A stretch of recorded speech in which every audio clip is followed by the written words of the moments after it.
Est-ce que vous saviez qu'en France, on estime à plus de 170 000 tonnes de déchets d'activités de soins produits chaque année? Que vous soyez médecin, spécialiste ou généraliste, la gestion de ces déchets est un enjeu crucial, tant sur le plan sanitaire qu'environnemental. Dans cette vidéo, on va expliquer ce qu'il faut savoir pour gérer correctement vos déchets médicaux dans le respect de la réglementation.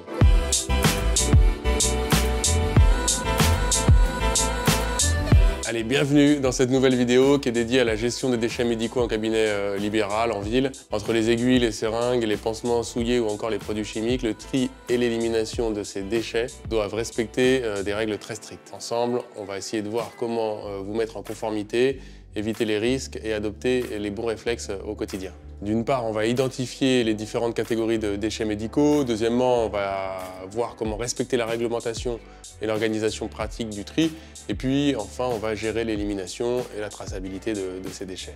Les déchets d'activités de soins à risque infectieux, les DASRI, ce sont les déchets qui représentent un risque infectieux, comme les aiguilles, les seringues, les instruments coupants ou tranchants, les compresses souillées par exemple. Ils doivent être isolés dans des conteneurs spécifiques, généralement on les connaît sous la couleur jaune. Et ça, c'est un article du Code de santé publique qui le fixe. Il y a certains déchets qui sont assimilés à des déchets ménagers, comme les emballages, qui peuvent être jetés avec les ordures ménagères classiques, sous réserve qu'ils ne soient pas souillés de sang ou d'agents infectieux. Et puis, il y a les déchets chimiques ou pharmaceutiques, les médicaments périmés ou restants, les produits de laboratoire. Ça doit faire l'objet d'un traitement spécifique. Dans ce cas, il faut se référer aux filières spécialisées, souvent via le circuit d'élimination pharmaceutique. Le responsable de tout ça, c'est l'Agence nationale de sécurité du médicament et des produits de santé, l'ANSM. Le cadre légal est fixé par le Code de santé publique. Il impose aux producteurs de DASRI de les gérer jusqu'à leur élimination finale. Cela signifie que même en tant que médecin libéral, vous êtes responsable de la filière d'élimination de vos déchets. Il faut des conteneurs adaptés, une boîte à aiguilles pour les objets perforants ou tranchants.